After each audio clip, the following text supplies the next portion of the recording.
Le département d'État voudrait sanctionner l'UNRWA.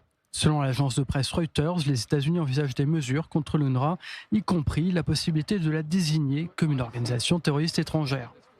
Reuters cite un responsable du département d'État américain selon lequel tout est sur la table, mais aucune décision définitive n'a été prise. L'agence onusienne pour les réfugiés palestiniens est qualifiée d'organisation corrompue ayant manifestement aidé et soutenu des terroristes. Les mesures envisagées contre l'UNRWA sont des sanctions ciblées contre certains employés, le gel des avoirs de l'organisation et même la désignation d'organisations terroristes étrangères. Depuis 1949, l'Agence des Nations Unies opère à Gaza, en Cisjordanie, au Liban, en Jordanie et en Syrie.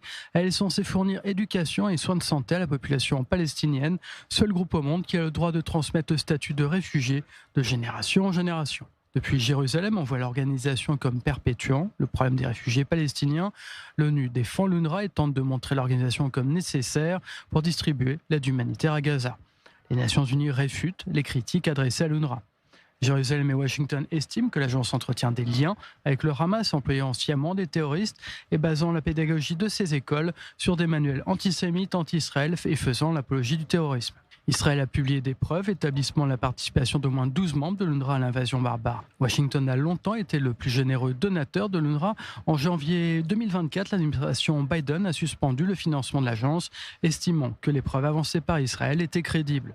En octobre dernier, le secrétaire d'État américain Marco Rubio a accusé l'agence d'être devenue une filiale du Hamas que les États-Unis ont désigné comme organisation terroriste en 1997.